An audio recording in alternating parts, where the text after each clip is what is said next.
வேலைவாய்ப்பு குடுத்தது அதிமுக.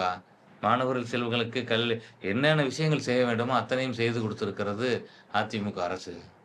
இவங்க இதுல 50,000 பேர் தமிழ்லயே ஃபெயில் ஆகுறாங்க. அதுதான் திமுகவோட நிலை. அரசு பள்ளிகள் நிலையை பாருங்க. பாரதியார் கவிதையை சொல்றாரு ஒருத்தரு.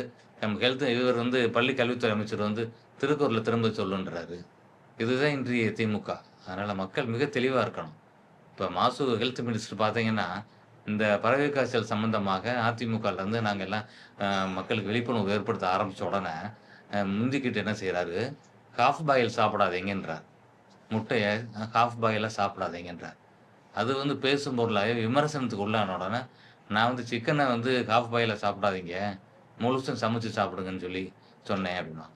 அதனால இந்த பறவை காய்ச்சல் மக்கள் கவனமா இருக்கணும். இது தொற்றுன்றது வைரஸ் காற்றில் இருக்கும். இப்ப உங்களுக்கு அது பார்க்கையில சாதாரண ஒரு காய்ச்சல் மாரி இருக்கு. 2, 3 நாள்ல உடம்பு வலி வரும். நம்மளுக்கு காய்ச்சல் சிவியரா இருக்கும். அ தொண்டை எரிச்சல் இருக்கும். இந்த மாரிலாம் இருக்கும். இதுவே ஒரு கட்டத்தில கூட ரெஸ்பிரேட்டரி ஃபெயிலியர் மூச்சு திணறலுக்கு வழிவகுத்து ஒரு பெரிய பாதிப்பை ஏற்படுத்திறலாம். அப்ப நம்ம அதற்கான கவனமா இருக்கணும். மாஸ்க் அணியணும். பொது இடங்களுக்கு போகும் பொழுது. பொதுவான அந்த சுகாதாரத்த, தனி மனித சுத்தத்த நம்ம கடைப்பிடிக்கணும் அந்த வகையில. இந்த மாரி ஒரு ஆரோக்கியமான ஒரு டிப்ஸ குடுக்காம, ஹால்ஃப் பாயில் சாப்பிடாதீங்கன்னு சொல்லி ஒரு ஹால்ஃப் பாயிலாவே பேசியிருக்கிறார் மாசு அவர்கள்.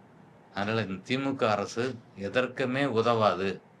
ஒரு படத்துல கூட சொல்லுவாங்கல்ல, "நீ அதுக்கு சரிப்பட்டு வரமாட்ட." "எதுக்குங்க சரிப்பட்டு வரமாட்டேன்?" "நீ அதுக்கு சரிப்பட்டு வரமாட்ட." அப்படின்னுவாங்கல்ல. அந்த மாரி தமிழ்நாடு ஆள்றதுக்கு திமுக சரிப்பட்டு வராது.